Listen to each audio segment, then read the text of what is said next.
Call this meeting to order of the Ellettsville Town Council, Monday, January 27th. Stand for the pledge. Trevor, you want to lead us? Sure. I pledge allegiance to the flag of the United States of America and to the republic for which it stands, one nation, under God, indivisible, with liberty and justice for all. Jimmy, would you like to lead us in prayer? Our Heavenly Father, we come before you this evening, and again, we thank you so much for this little town we serve. We thank you for these elected officials that make the decisions that make town better for us and better for the employees. We ask these things in Jesus' name. Amen. Amen.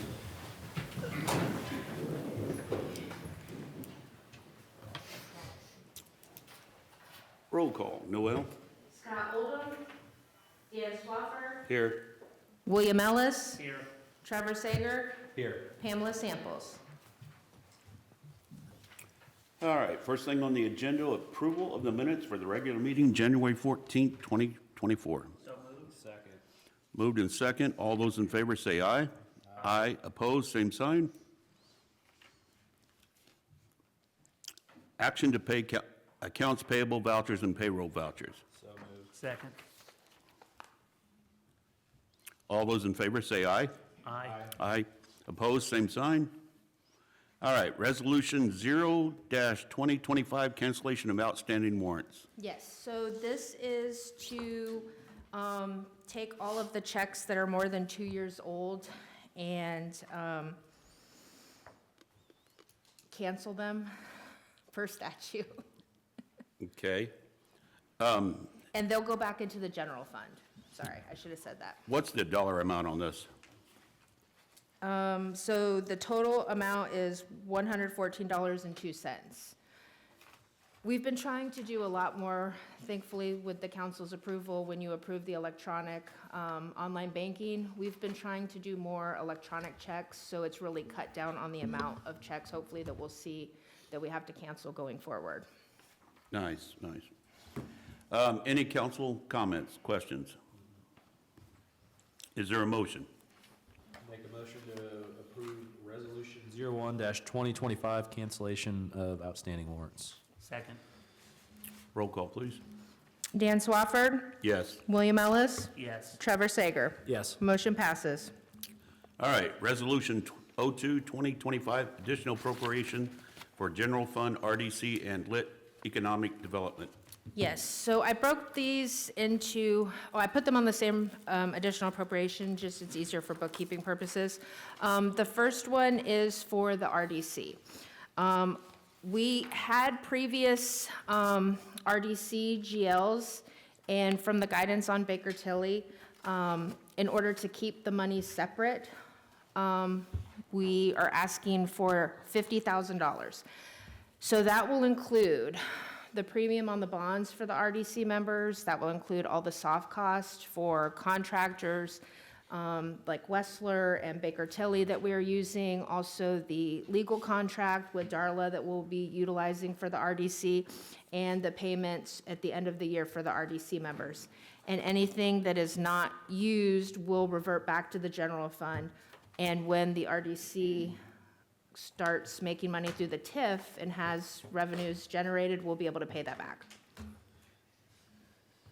And just for clarification, when will the money start coming in again? Basically, if, I do not have a date on that. If you're asking to put me under the gun for a date, I would say 27. 2027? Yes, All right. sir. Just curious. The new assessments have to be assessed. Correct. That will be January of next year, and then they're paid. So whenever the disbursement is for property taxes from 26, so I mean, it would be 27, but That would be the earliest, and that would be contingent upon the projects going as the RDC and the contractor saw. So, I mean, we could be pushing out to 28 or 29. Realistically, I could not give you a solid date for that. So we'll be doing this again next year for sure then, Correct, right? but we will actually include it in the budget process. Right. All right, any other council comments, questions? Any public comment? Sorry, I forgot the first one. Seeing none, roll call. Would you prefer to talk about the lit economic development appropriation also? Yeah, we can put them together. Okay, thank you. So this one is for our fleet and property and liability insurance. We are currently at a deficit of $9,071 in the fleet line, and that is due to changing the policy, some of the items on there. I asked for $15,000 because that will leave us roughly $5,900 in there for additional vehicles that we may acquire or change throughout the rest of the year. May I ask a question? Yes. This, early in the year, how are we already short in that line? It has to do with the policies and when the fire has its own policy, and I wasn't anticipating, even with the increase that we did, the amount of increase. And when we met with our broker from First Insurance Group, he said that it happens. It was just something we did not forecast with some of the claims.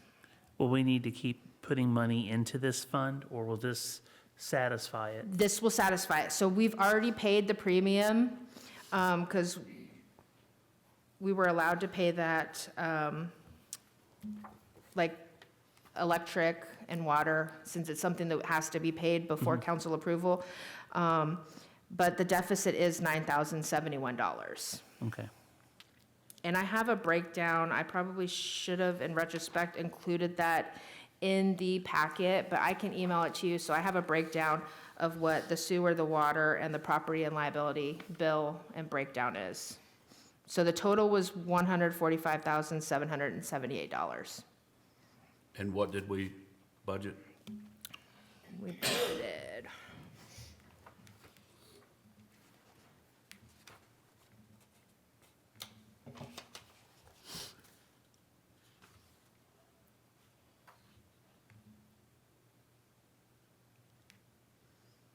Well, what we budgeted for would not be reflective on what you would see because the water and sewer would not be included in those numbers. So we budgeted $58,775, and last year for '24, it was $48,978.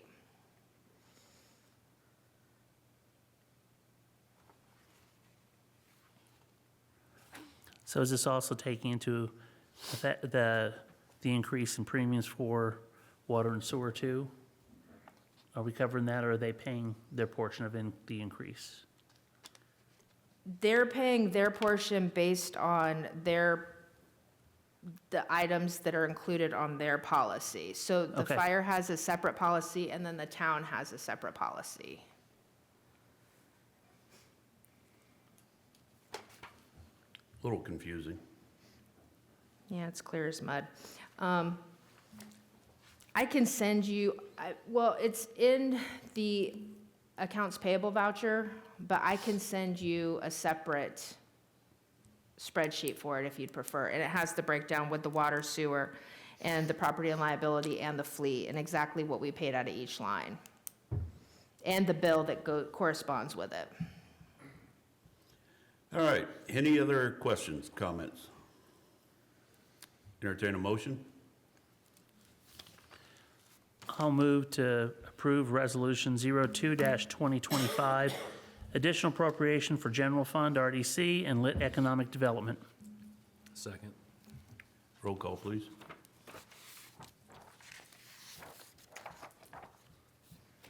Dan Swafford, Yes. William Ellis, Yes. Trevor Sager, Yes. motion passes. All right, Resolution 3-2025 to amend master lease agreement with People's State Bank for the 2025 Kenworth plow truck.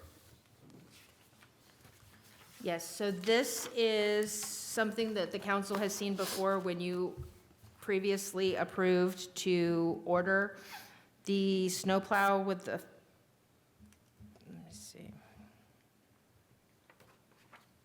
the 2025 Kenworth T480 plow truck.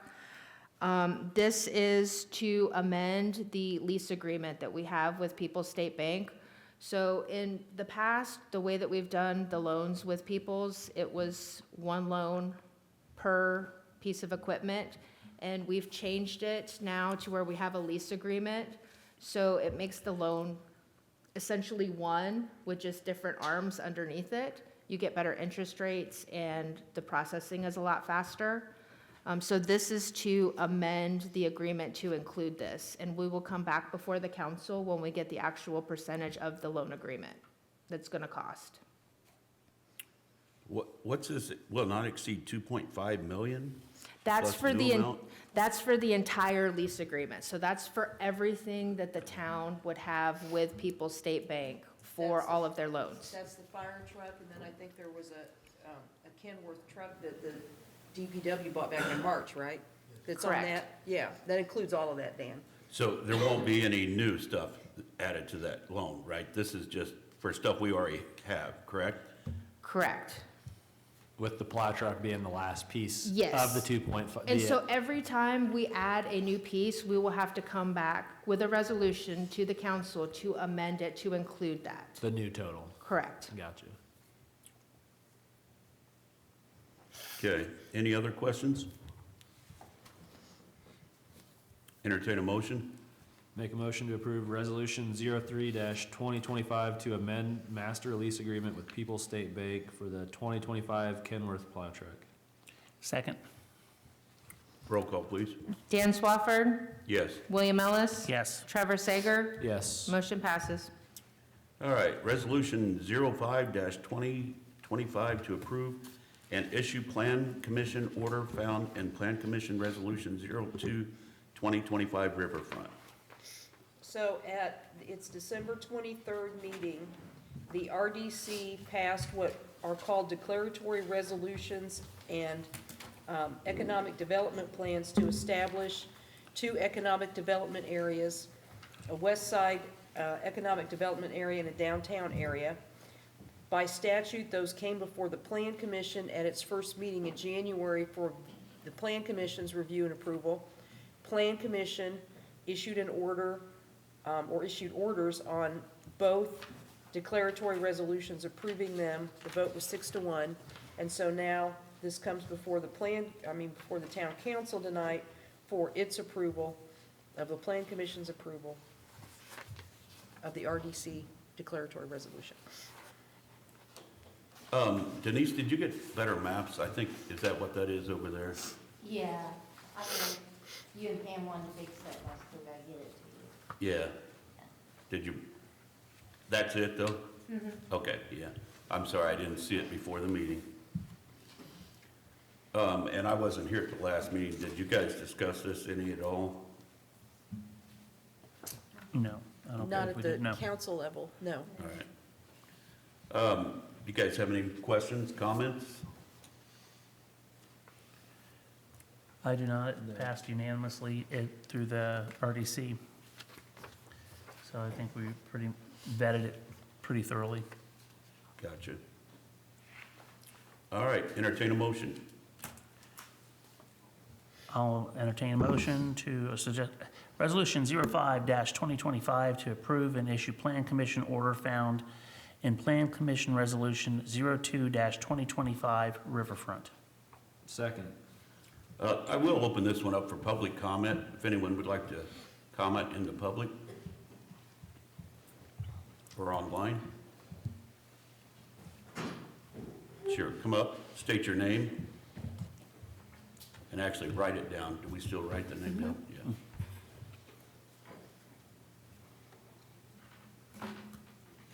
My name's Corey Burke. I just want to say, I live in the downtown area, and I'm in favor for any type of development down in that area. Anything to improve the infrastructure or bring people to Bloomington, businesses, just to beautify the area.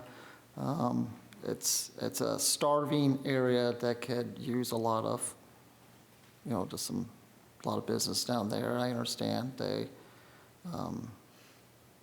I don't know if this is about the liquor permit or anything like that along with it, but I'm for it, and whatever can increase the property value, increase the pride in Ellettsville and everything for that. So, thank you. Thank you. I will want to say thank you for your comments. I see online quite a bit too, so appreciate that. And just to clear some up, because I've had comments and I addressed it at the RDC, none of us have discussed with these alcohol permits for the riverfront, and no one's considering gas stations, liquor stores, strip joints. Would you agree with that? We're trying to attract restaurants, Right. You know, places that families can go. and I will add to that too. There has been open liquor permits in Ellettsville for 20-some years. So there are several out there right now. So I don't think we're going to get this big influx of a lot of liquor stores and, like you said, come in, so. I think the whole vision was new restaurants for our citizens to enjoy Right. downtown on the riverfront. And, you know, most restaurants nowadays have a bar within it, so. Right. That, I think, was the plan. The unlimited liquor permits, I think, was probably just taken a little bit differently. Right. Yeah, and I know, probably 10 years ago, there was at least 7 to 8 beer and wine open liquor permits for Ellettsville, so that's quite a few there.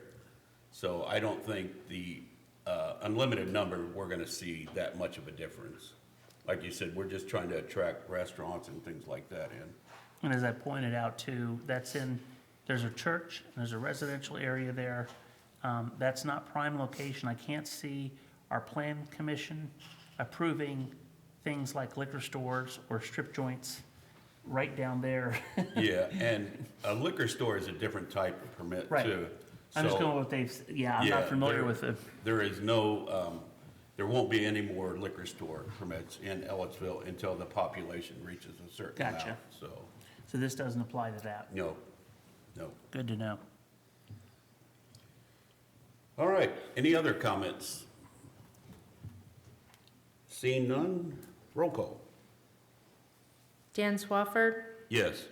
William Ellis, Yes. Trevor Sager. Yes. Motion passes.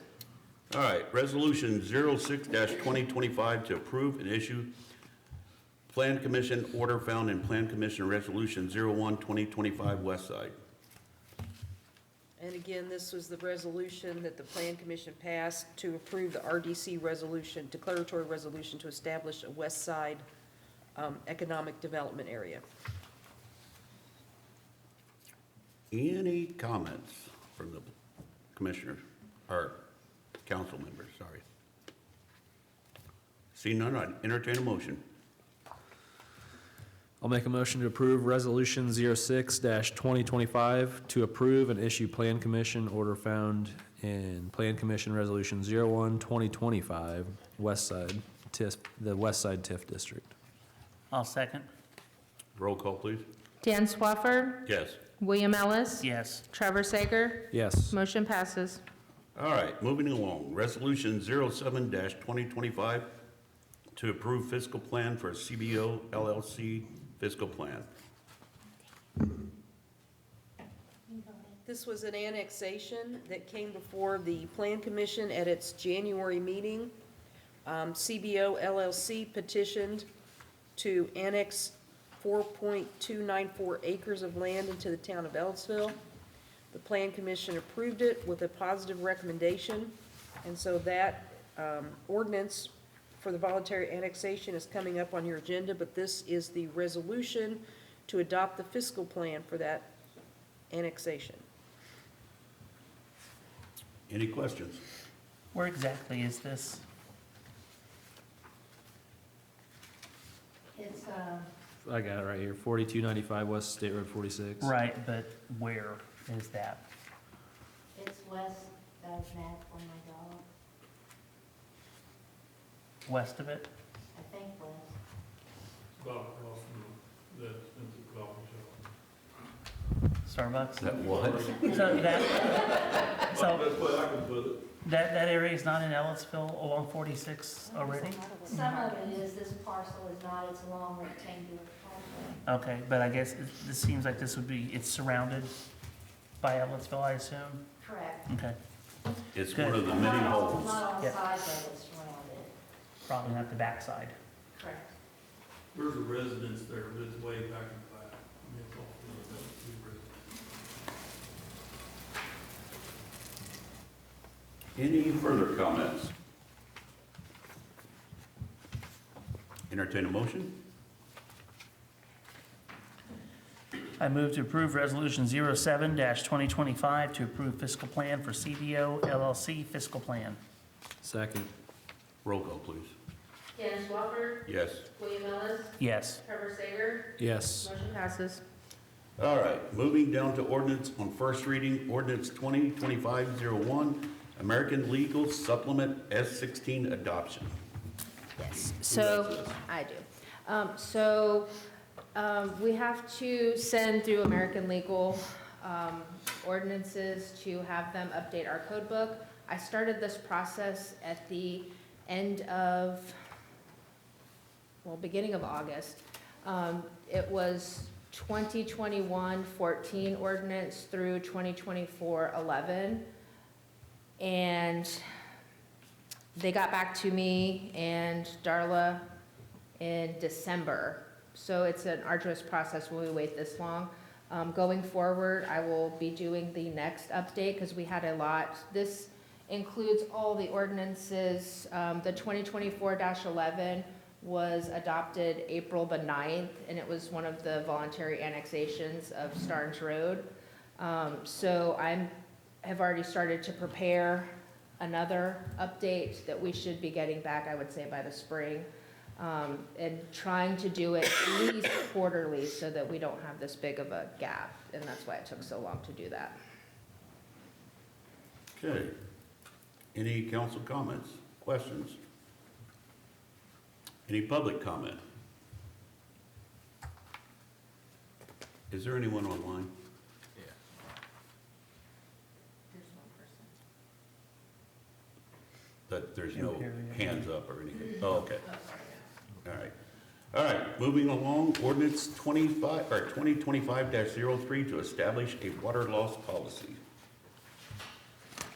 This is an ordinance that the Utilities Office asked me to put together, which would allow Ellettsville utility customers to petition, if I can use that word, the utility office for a credit against their bill if they experience an unforeseen water loss due to a plumbing failure, natural disaster, or some other factor which would cause them substantial water loss. So the purpose of this ordinance is to set forth the parameters of that.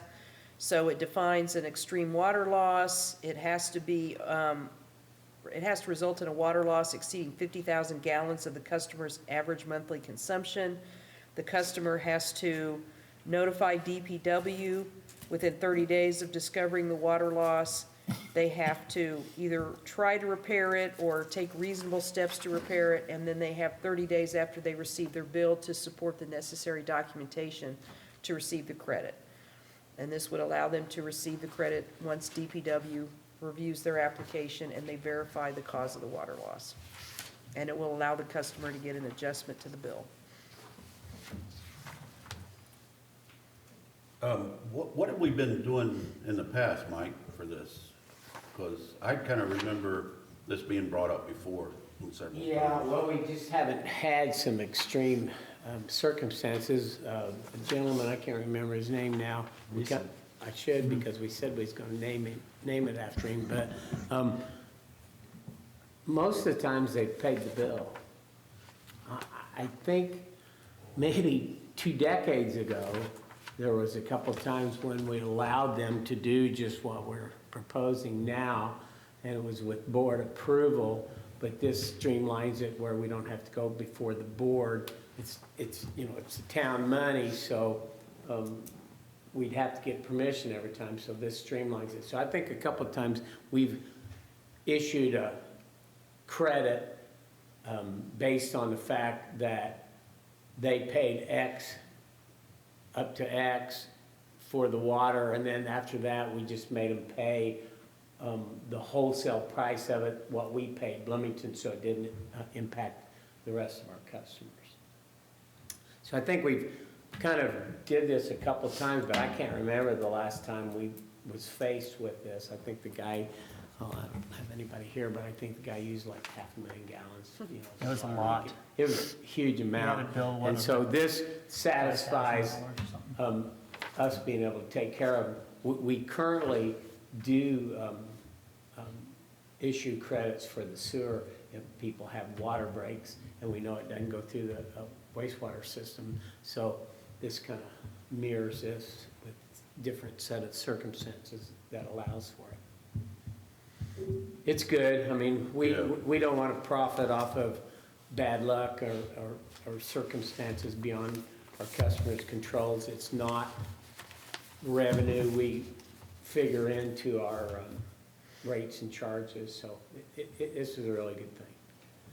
What kind of documentation do you need from the Well, customer? we really ask for them, you know, they usually will call in and ask for emergency water shut-off, but if we can't inspect the work, if it happens and we're not there, then we ask for a verifiable repair bill or some kind of receipt that shows that it's been repaired in good order.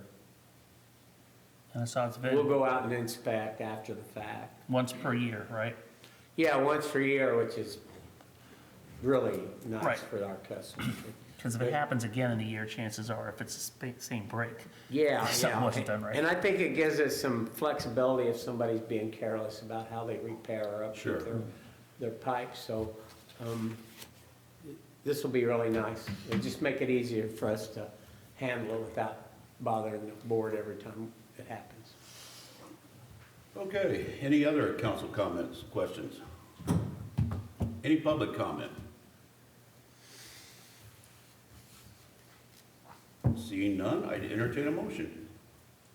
It's ordinance on first reading. Oh, sorry. You do the same thing I did, so I Yes. feel bad. All right, moving on to ordinance on second reading. Ordinance 2025-02, voluntary annexation of 4295 West State Road 46, CBO LLC. Okay, I think this. This is a petition by CBO LLC for an annexation of 4.294 acres of land located at 4295 West State Road 46. Parcel is 32% contiguous to the town of Ellettsville and will be in Council Ward 4. Parcel is currently zoned GB, General Business by Monroe County. Petitioner has requested zoning of Commercial 2, Business, General Business Commercial, and petitioner is here if you have any questions. All right, any questions?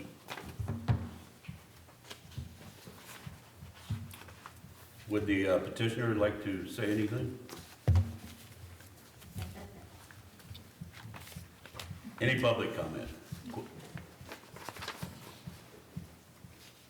Seeing none, I entertain a motion. Make a motion to approve ordinance 2025-02, the voluntary annexation of 4295 West State Road 46, CBO LLC. Second? Roll call? Dan Swafford, Yes. William Ellis, Yes. Trevor Sager, Yes. motion passes. Welcome to Ellettsville, Yep. officially. I was gonna say, he's been around Yes, forever anyway. exactly, I was so- gonna say, yeah. All right, no old business, no new business, privilege of the floor. Any non-agenda items anyone wants to speak about? Seeing none, supervisor's comment. I'll start. As Utilities Director, I'd like to mention that we've just come out of an extreme cold period.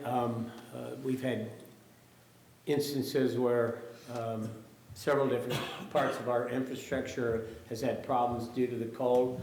It's not limited to our system, people's private homes. I know there's people out there that's got frozen pipes within their house, maybe not the whole house. And when we start thawing out this next coming week, people need to be aware that when they thaw out, most likely they'll be split or busted, and that they could have a catastrophic flooding. So they need to know where their shutoff is. If you call the Ellettsville office, it goes straight to a call-out service, and we'll come out and shut your water off if we have to. But you need to be aware that if you don't have water in parts of your house, when it thaws out, you will have water in parts of your house. So anyway, we're there to come help you, but you need to be aware that things will start thawing out in the next 4 or 5 days. Yeah, we're supposed to get 50-degree temperature here Yeah, in the we're next gonna couple have of 4 days. days of 40 degrees and then 4 days of 50 degrees. Yep. And so the ground's froze probably some places 12 inches deep, so this is the biggest freeze we've had for maybe 10 years. And it's been hard on our system. We've had 10 main breaks already this season, so be aware. Thank you. Jimmy? No, thank you, sir. Kevin? Friday morning, early Friday morning, a little after 5, we were dispatched to a house fire on West State Road 46 behind Cassidy Electric. And there was no injuries reported, none of the firefighters were injured. We had assistance from Ellettsville Police Department because you can imagine with water hoses running along the highway, the water running down towards the highway created a problem. And Monroe Fire District sent some units out to help us, along with the Ellettsville DPW. They came out and helped load up all the hose, because you can imagine what several hundred feet of hose turns into, just big long icicles, so it was rather challenging. Red Cross came out, and especially wanted to thank the Ellettsville Pizza Pantry. They sent a lot of pizzas out. There was a lot of wet, hungry DPW and firefighters and police officers, so we thank them for feeding everybody. Yeah, it's just amazing how everyone just pitches in together, and when the community needs them, everyone's there to respond, so. Yes, it takes a community, and we appreciate the support. Yeah. Well, we appreciate you guys for sure. So, I have nothing. I don't have anything. No, sir. Darla, anything? No, thank you. All right. Council comments. Just want to say House Bill 1080, that is up for vote this Wednesday in the House Ways and Means Committee. That is the one which would allow Ellettsville to keep the food and beverage tax into Ellettsville. It's going to be an amended version of it. The text has not been updated yet, but it looks good. It's going to be put in with another bill with various food and beverage tax and taxing issues throughout the state. So if it passes Ways and Means, it'll go to the full House. If it passes there, then we start the process in the Senate. Nice. How much money are we talking anyway? Well, Roughly. their fiscal impact statement says 232,000. But from what the numbers I got from the auditor, about 150 to 160,000 dollars a year. Will come in very nice and handy, Yep. so. I mean, right now, I think the way the bill is going to be written, the transportation needs, we can do a block grant for that. And then the rest, probably tourism. I know that some things for public safety was taken off the bill because the thought was we already have a PS lit, and that didn't look like they would allow two public safety. So I'm curious what the actual bill's gonna allow, but it'll probably mirror what the county and the city of Bloomington's does with economic development, except instead of the convention center portion, ours will probably be the public transportation portion. Long overdue, for sure. Yep. So, Trevor, anything? Good, thanks. Okay. Seeing none, I would like to say, I did miss the last couple meetings. I'd like to thank the crews for working on the streets, and the police, everyone out there. I mean, we had big snows, you guys handled it. As always, our streets were cleaner than anyone else's, so kudos to you guys. All right, seeing nothing, I'd entertain a motion to adjourn. So moved. All those in favor say aye. Aye. Meeting adjourned.